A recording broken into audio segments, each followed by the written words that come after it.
नागाच्या शब्दावर विश्वास ठेवला आणि या कुंडलपुरापर्यंत माझं येणं झालेलं आहे.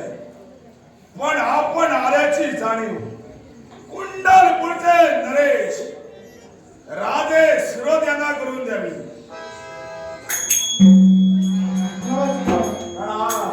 कुंडल नगरीचा राजकर्ता राजा सुरत तुमच्या समोर आहे. काय प्रणाम आम्ही केलेला नाही. प्रतिप्रणाम करायचा असेल तर करा, नाही तर सरळ विषयाला द्या.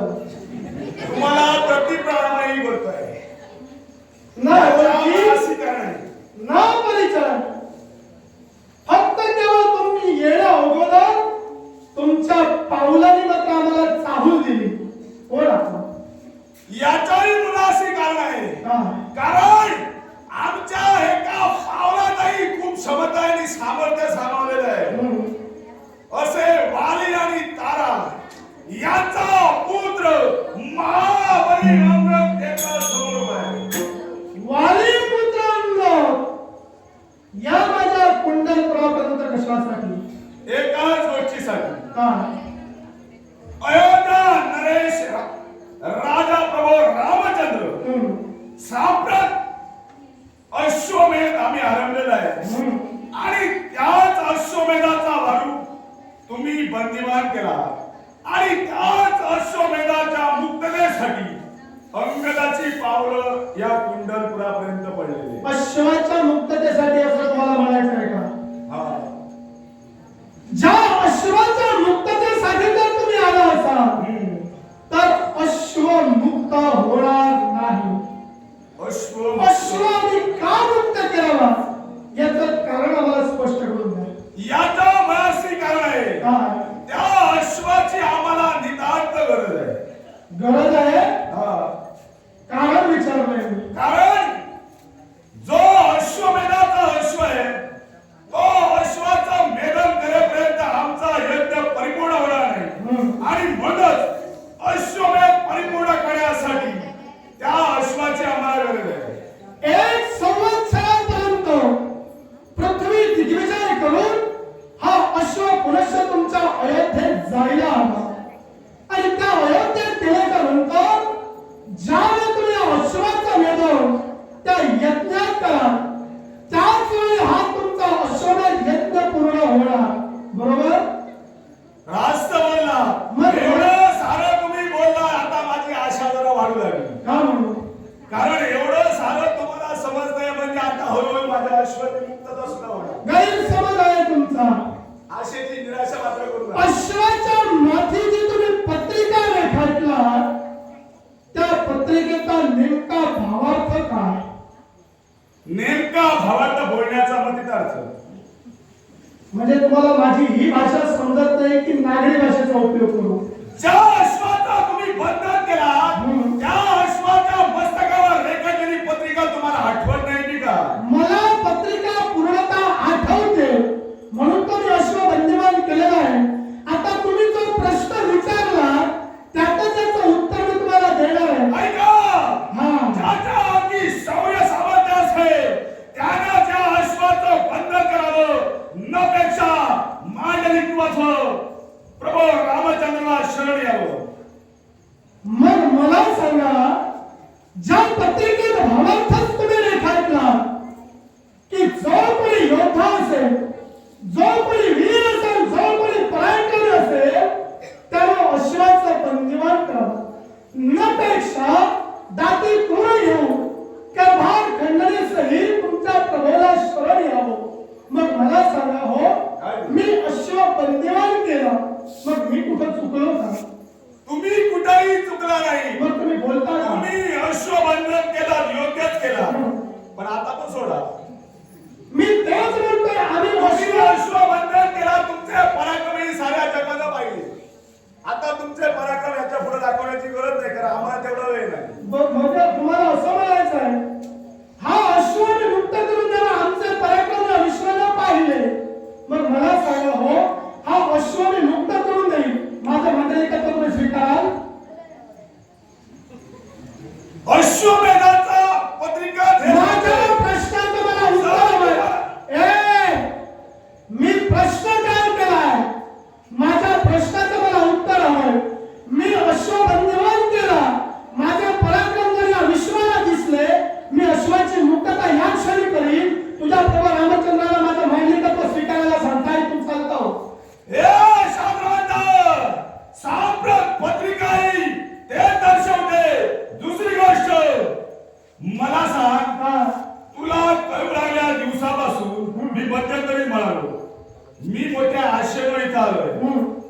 ही आशा कुठली ती सांगतो आता. कोणती आशा?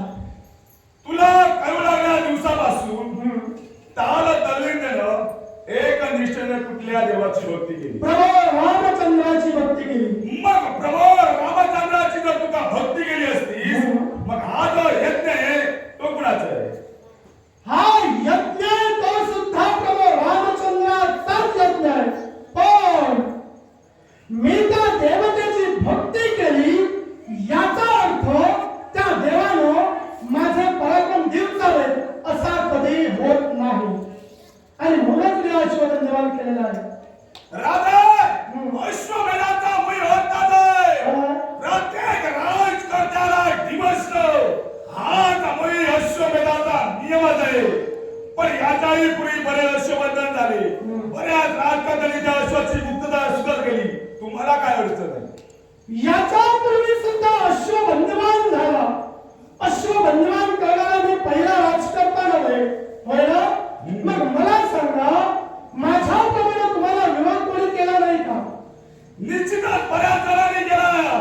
पण शेवटी त्यांनी अश्वाची मुक्तता सुद्धा केली आणि अश्वमेध परिपूर्ण सुद्धा झाला. कारण याच्या मनाशी धर्म. अश्वमेध अजून परिपूर्ण झालेला नाही. तुम्ही अश्वाची मुक्तता करतो, परिपूर्ण आम्ही करू. अश्वमेध अजून पूर्ण झालेला नाही. तुम्ही बोलला म्हणून मध्यंतर अडवलं. अश्वाचं बंधन काही कविराजी केलं, काही राजकर्त्यांनी केलं. तुमचं त्यांचं द्वंद्वही झालं. पण त्या द्वंद्वात केवळ त्या राजकर्त्यासोबत रामचंद्राला शरण गेले म्हणून अश्वाची मुक्तता त्यांनी केली. पण आता हा जो अश्वाने बंधन केला, सहजासहजी मुक्त करण्यासाठी मुळीच नव्हे. माझी तुम्हाला कळकळीची एकच विनंती आहे. जेव्हा प्रभू रामचंद्राला अश्वमेध आरंभलेला आहे आणि त्याच अश्वाचं बंधन तुम्ही केलेलं आहात. सांप्रत माझा प्रभू जो अश्वमेध करतोय तो कुठे अधर्म करतोय की काय? मग मला सांगा, मी असं म्हणालो नाही की तुमचा प्रभू अधर्म करतोय.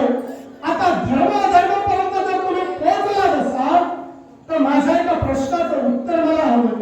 प्रश्न जर तुम्हाला आवडत नसेल तर शंका मी विचारतो.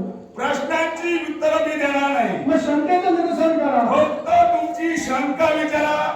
जमेल त्या शब्दानं शंकेचं निरसन करण्याचा प्रयत्न करेल. जमेल का नाही?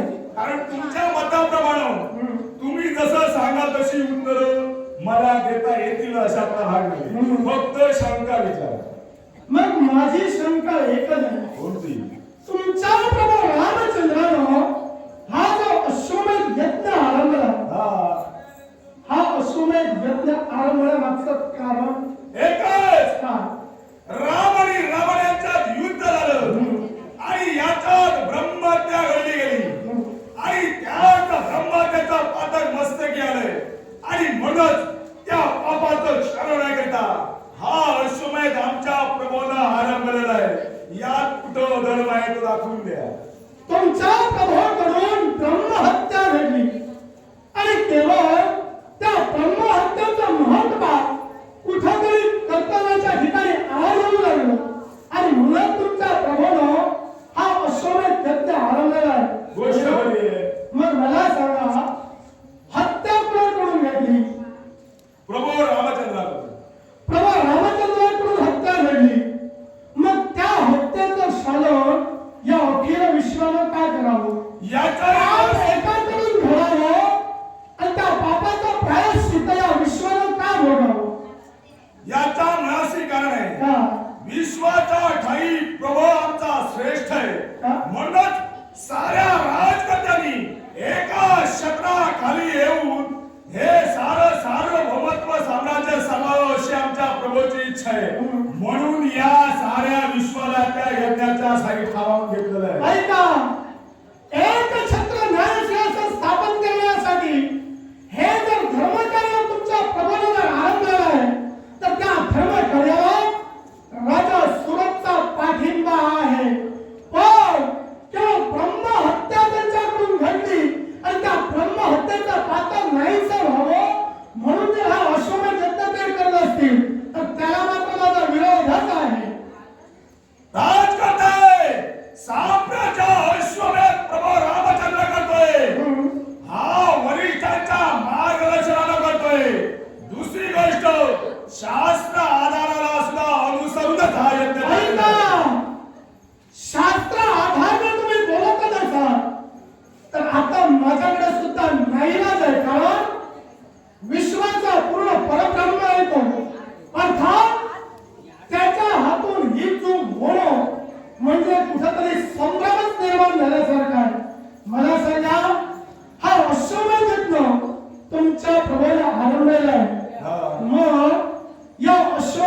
यज्ञाचा यजमान कोण?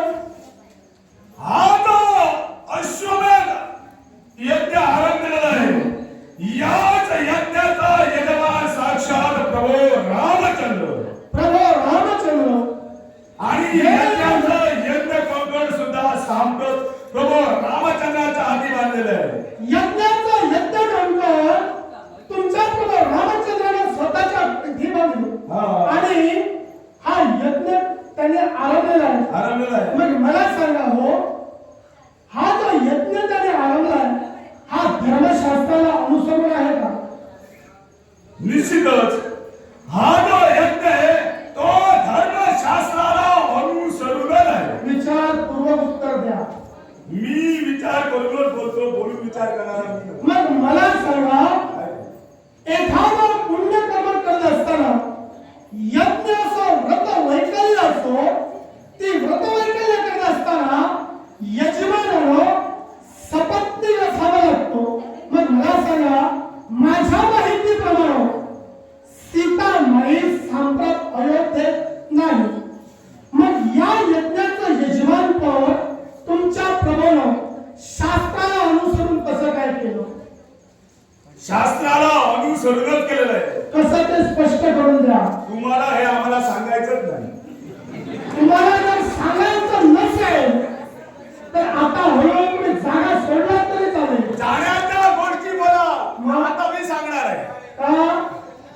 आता हे धर्मशास्त्रात कसं आहे ते सुद्धा सांगणार आहे. मला या गोष्टी बोला ना, एक गोष्ट लक्षात ठेव. मला एवढं अजून काही तुला जर एखादी गोष्ट माहीत असेल तर ती सरळ आणि स्पष्ट सांग, न पेक्षा माझ्या हातून तुझा अपमानच होणार.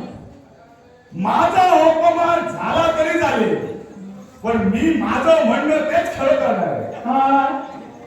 ऐका, जो यज्ञ आरंभलाय तो सपत्नी करायला हवे अशी तुमची इच्छा आहे. आणि धर्मशास्त्र पण असंच सांगते की जो यज्ञ आरंभलेला आहे तो यज्ञ करीत असताना सपत्नी पासूनच यजमानानं यज्ञ करायला हवंय. गोष्ट मान्य आहे? मान्य आहे. मग विश्वाच्या ठाई 4 वर्ण आहेत. ब्राह्मण, वैश्य, शूद्र आणि क्षत्रिय. मग ब्राह्मण, वैश्य, शूद्र आणि क्षत्रिय ज्यावेळी या 4 वर्णांपैकी एकाही व्यक्तीची समजा धर्मपत्नी एखाद्यानं पळवून गेली असेल किंवा त्याची धर्मपत्नी जर का निवड केली असेल तर ब्राह्मणाने काश्याची धर्मपत्नीची प्रतिमा तयार करावी, शूद्रांनी तांब्याची तयार करावी आणि वैश्यांनी चांदीची प्रतिमा तयार करावी आणि क्षत्रियांनी सुवर्णाची प्रतिमा तयार करून यज्ञ सपत्नी परिपूर्ण करावा.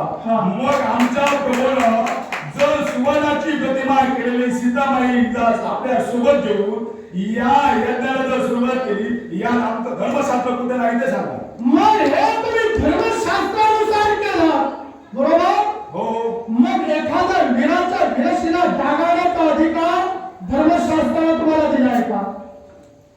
हा शास्त्राला धर्मशास्त्रानं दिलेला नसला तरी सुद्धा अश्वमेधाचा मय गाभाज आहे.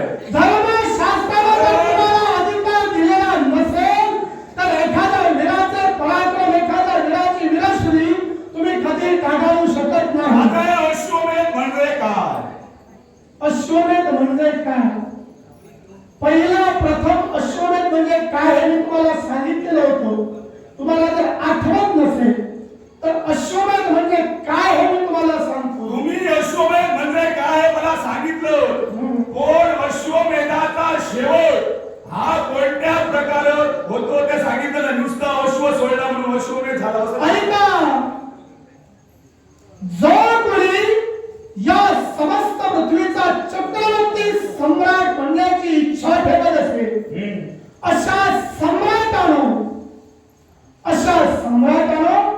हा अश्वमेध यज्ञ करायचा आहे. या अश्वमेध यज्ञासाठी श्यामकर्ण नावाचा अश्व ही विशिष्ट प्रजात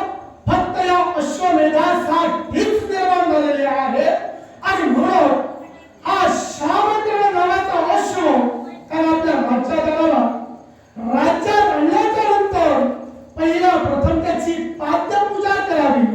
तदनंतर यज्ञाचं संभारधार पुण्य वाचन झाल्याच्या नंतर त्या अश्वाला सकाळीला स्नान घालावं. अश्वाला स्नान झाल्याच्या नंतर तो अश्व पूर्णतः सजवावा. त्या अश्वाची षोडशोपचार पूजा करावी आणि त्या अश्वाच्या माथी एक जयपत्र रेखाटावं आणि त्या जयपत्रानुसार तो अश्व समस्त पृथ्वी दिग्विजयासाठी सोडावा. ज्या ज्या राज्यात तो अश्व नाही त्या राज्यातला राजकर्त्याला जो राजा यज्ञ करतो त्याचं मंडलिकत्व जर त्याला मान्य असेल तर त्या अश्वाला पुढे त्याला गती द्यावी. नपेक्षा तो अश्व त्याला बंदिवान करावा. जर समजा अश्व बंदिवान झालेला असेल तर अश्वाच्या संरक्षणासाठी जी सेना कार्यतत्पर असेल त्या सेनेनं त्या अश्वाची मुक्तता करावी. अश्व पुन्हा गतिमान करावा. अश्व जिथं स्थिरावेल, अश्व जिथं स्थिर होईल, अश्व जिथं मलमूत्र विसर्जन करेल तिथं रोज हा अन्नछत्र पाणपोळा उभारावा, जनसेवा करावी, धन धान्य याचं निवर्तन तिथं करावं. असं केल्याच्या नंतर त्याचं पुण्य अश्वमेधाच्या यज्ञाच्या स्वरूपात त्या यजमानाला प्राप्त होतं. अशी प्रक्रिया परिपूर्ण करून फक्त एका संवत्सराच्या आत तो अश्व पुनश्च राज्यात यायला हवा. राज्यात तो अश्व आल्याच्या नंतर पुन्हा त्या अश्वाची पूजा अर्चा त्या राज्यात करायची आणि जो यज्ञ त्याने आरंभलेला आहे त्या यज्ञाच्या पूर्णाहुतीमध्ये अश्वाचं शीर आहुती म्हणून द्यावं. ज्या यज्ञामध्ये अश्वाचं मेदन केलं जातं तो अश्वमेध यज्ञ. छान सांगितलं. कारण हा प्रश्न मी तुम्हाला विचारला याच्या मुळाशी कारण आहे. कारण जे उत्तर मला अपेक्षित होतं ते उत्तर तुमच्याकडून मिळणार ही आशा होती. कारण बरंच सैन्य अजून आज्ञेने कारण नुसता अश्वमेध घेऊन फिरत असतात. त्यांना नेमकं माहित नाही अश्वमेध म्हटल्यानंतर त्याच्या मागे सारे व्याप आलेले आहे. नुसता अश्वमेध तोंडानं बोलून होत नाही तर हे सारे विधी ज्यावेळी परिपूर्ण होतात त्याच वेळी अश्वमेध यज्ञ परिपूर्ण होतो. आता शेवटचं जे तुम्ही बोललात त्याच्यावर बोलतो. काय शेवट तुम्ही बोललात त्या अश्वाची पृथ्वी दिग्विजय करून आल्यानंतर तो अश्व ज्यावेळी त्या राज्याच्या ठाई येतो त्यावेळी त्याची पाद्यपूजा करू त्या अश्वाचं मेदन केलं जातं. मग त्या अश्वाचं मेदन केल्यानंतरच आमचा यज्ञ परिपूर्ण होणार आहे. मग हे तुम्हाला जर माहित आहे मग तुम्ही आमचा अश्व बंदिवान का केला? सुरुवात आणि शेवट याच्यावर तुम्ही फार लक्ष केंद्रित करू लागला. पण मध्यंतरी जो काही प्रकार मी तुम्हाला सांगितला तो जर कदाचित तुम्ही विसरला असाल तर त्याची पुन्हा आठवण तुम्हाला करून देतो. बोला. अश्व जर एखाद्या राज्यात गेला असेल तर त्या राज्याच्या ठिकाणी ते जयपत्र वाचल्याच्या नंतर ज्या राजकर्त्याला राजाचं मंडलिकत्व मान्य असेल तरच त्याला तो अश्व पुढे सोडून द्यावा. नपेक्षा तो अश्व बंदिवान करून येणाऱ्या सैन्याला प्रतिकार करावा. मग मला सांगा मी अश्व बंदिवान केलेला आहे मग प्रतिकार करणं तुमचं कर्तव्य नाही का? मग त्याच अश्वाच्या मुक्ततेसाठी साप्रत या महाबली अंगणाची पावलं इथपर्यंत पडलेले त्या अश्वाची मुक्तता केल्याशिवाय मी तर माघारी केव्हा जाणार नाही. हे अंगात ज्याप्रमाणे रामचंद्रानं हा अश्वमेध यज्ञ आरंभला माझी एक छोटीशी शंका आहे. त्या शंकेचं निरसन फक्त तुम्हीच करू शकता. शंका विचारा, प्रश्न विचारू नका. प्रश्न मी विचारणार आणि शब्द तुम्हाला दिला. तुमची शंका असेल हलक्या हातानं सोडवण्याचा प्रयत्न करी. जेव्हा जेव्हा जड लागतील तेव्हा विषय सोडून द्या. माझी शंका त्या शंकेचं निरसन जर तुम्ही करणार असाल तर मला सांगा हो म्हणजे महापराक्रमी किष्किंधा नरेश वाली.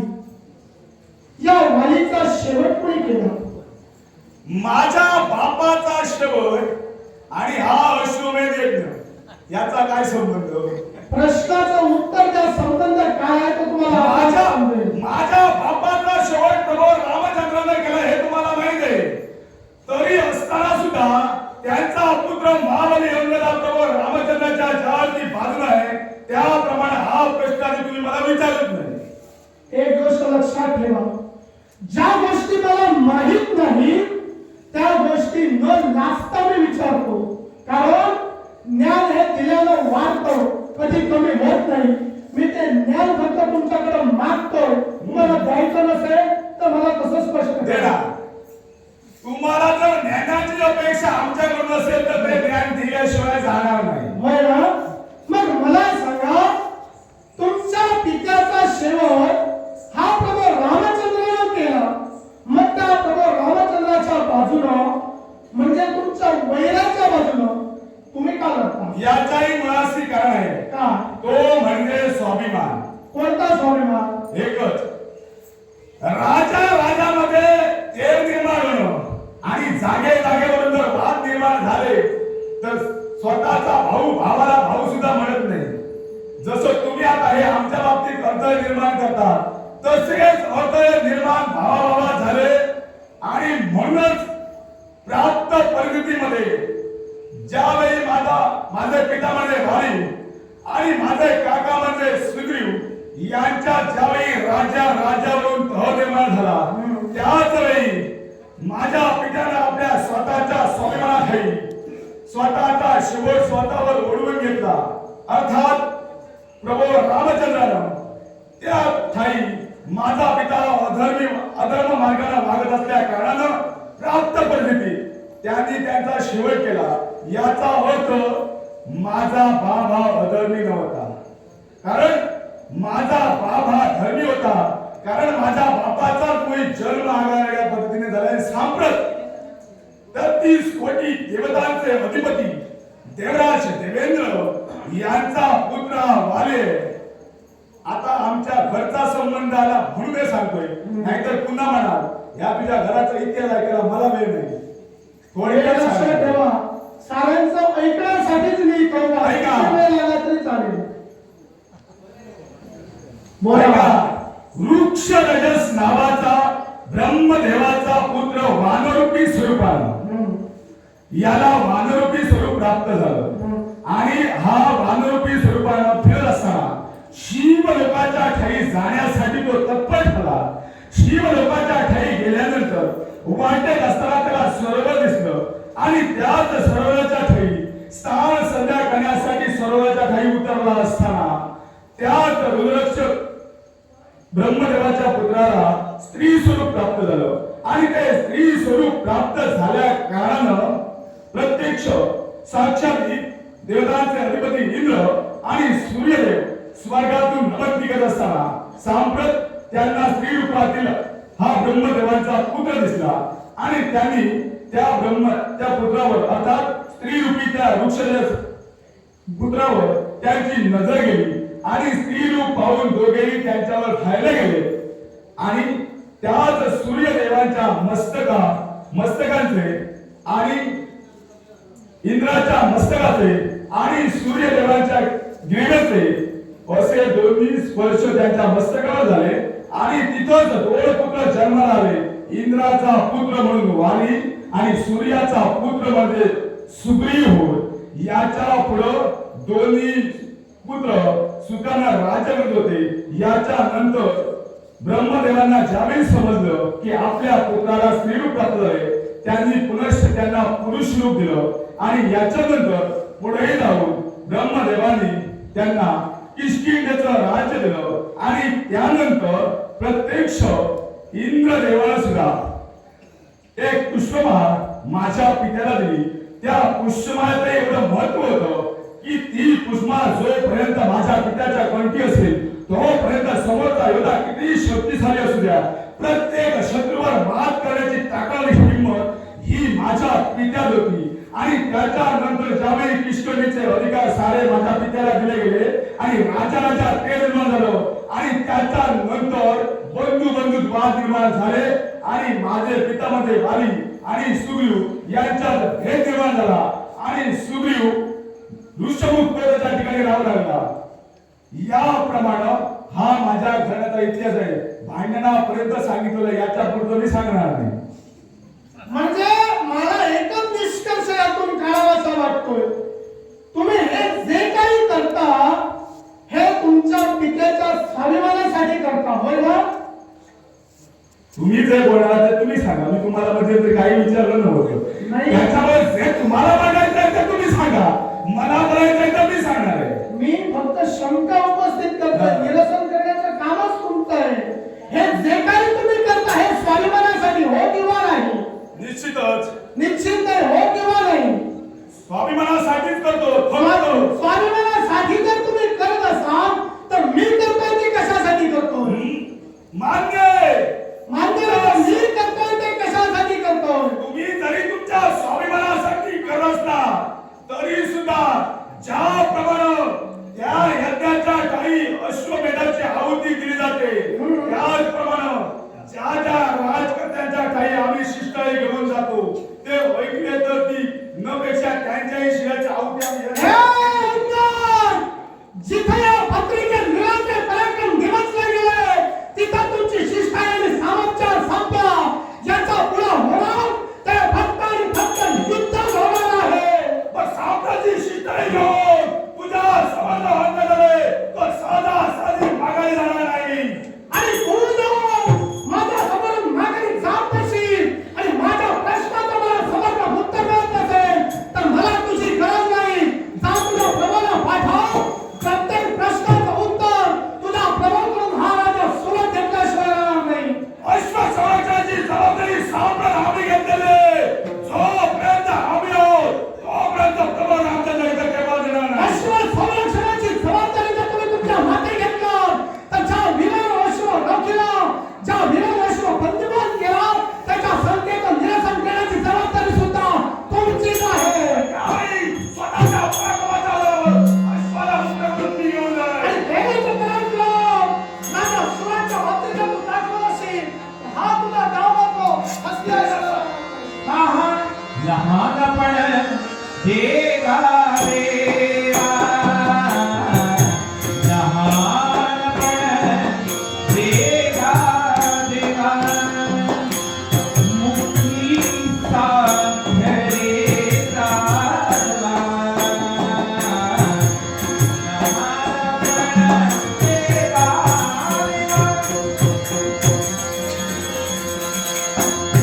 यादी अंगी कोणीपणा, यादी अंगी कोणीपणा, सया यातना कठीण, सया यातना कठीण, लहानपण देगा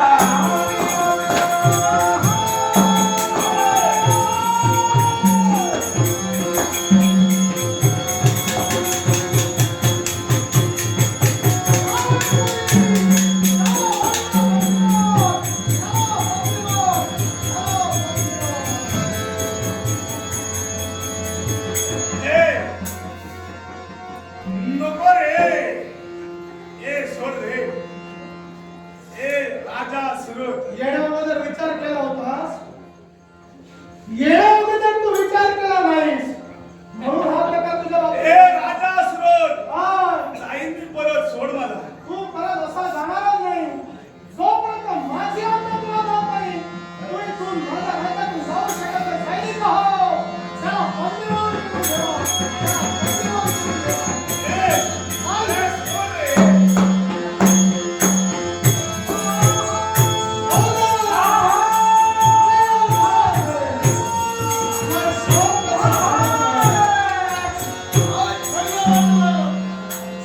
महापराध्य अंग इथं बंदिवान झालेला दिसतो. बोललेले सारे शब्द अंगलट आलेले दिसतात. नमस्कार. आहे मंगलमय आशीर्वाद. रणांगणात आपलं स्वागत आहे. हा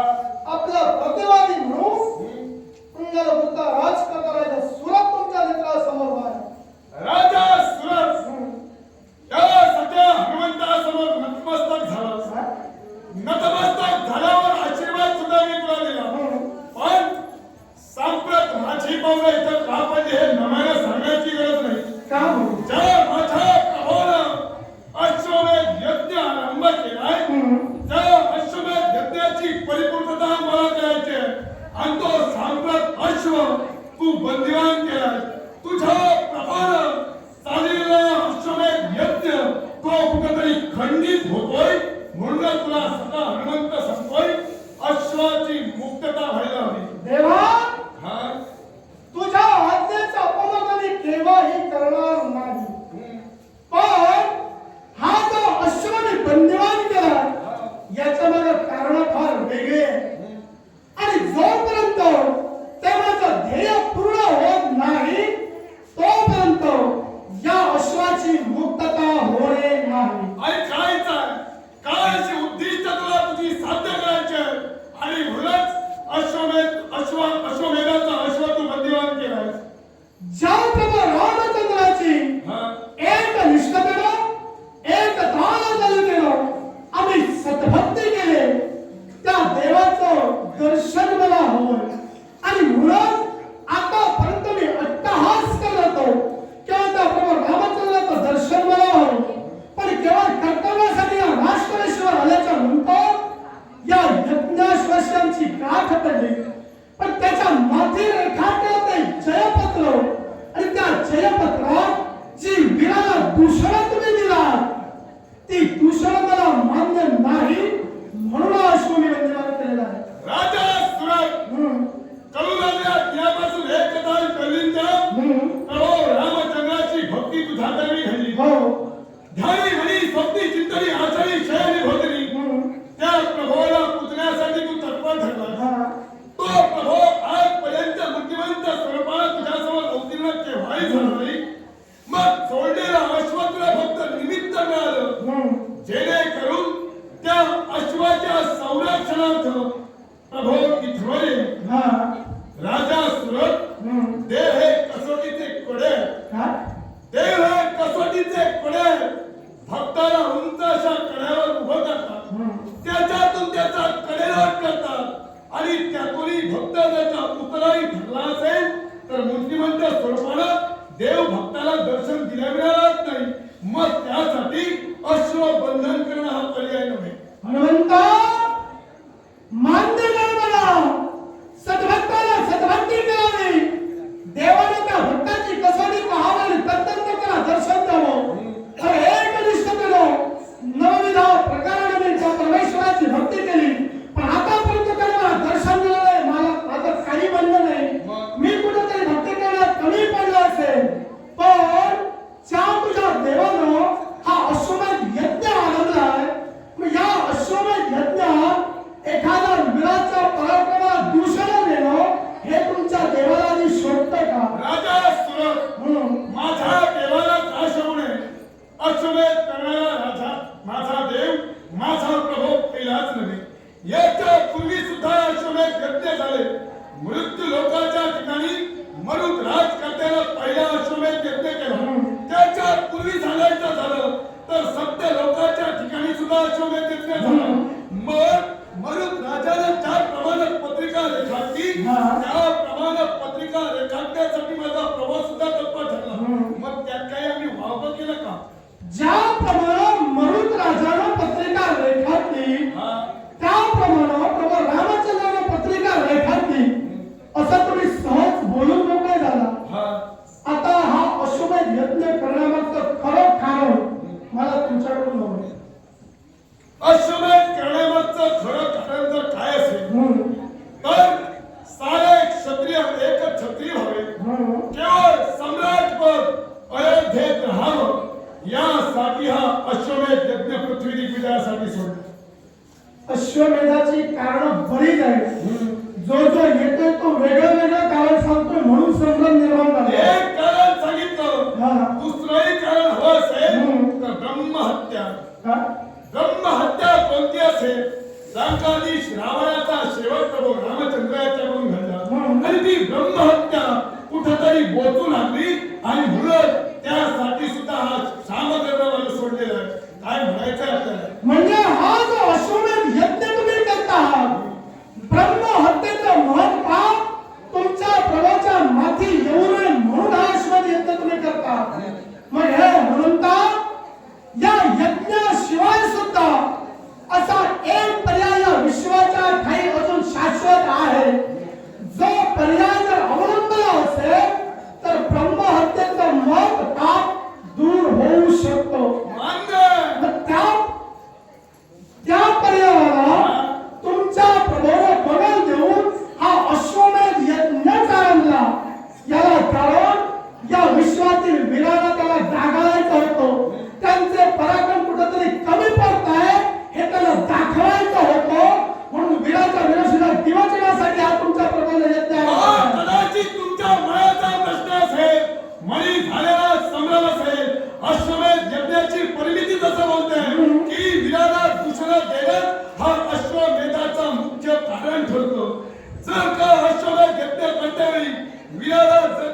वचनं दिली नसतील तर वीराचे पराक्रम समजणार नाही आणि वीराचे पराक्रम जर समजले नसतील तर युद्ध प्रसंगी कोण कुठल्या कामी उपयोगी येईल हे सांगता येत नाही आणि म्हणून त्याच्यासाठी अश्वमेधाची दैत्यता आहे. म्हणजे वीराचे पराक्रम त्या विश्वाच्या खाली दिसावे म्हणून हा यज्ञ तुम्ही करता आहात. मी याच्या पूर्वी म्हणालो याला दुसरा पर्याय आहे आणि तो पर्याय तुम्ही याच्या पुढे आरंभ व्हावा असं माझं प्रामाणिक मत आहे. कारण जरा थांबा. एक ब्रह्म हत्या तुमच्या प्रभाकडून घडली आणि त्या ब्रह्म हत्येचा पाप स्वतःच्या मस्तकी येऊ नये म्हणून हा अश्वमेध यज्ञ करायला आरंभला. मग या अश्वमेधात जो नरसंहार होतो मग या नरसंहाराचा पाप कोणाच्या बाबतीत येणार? निश्चितच याला सुद्धा कारण अश्वमेधाची मी म्हणायला तुम्हाला परिमिती एकच आहे. ज्यांचा शिर मारला जातो ज्यांचा या समाजामध्ये शेवट केला जातो त्यांची आहुती त्या यज्ञ समर्पित पोहोचली जाते.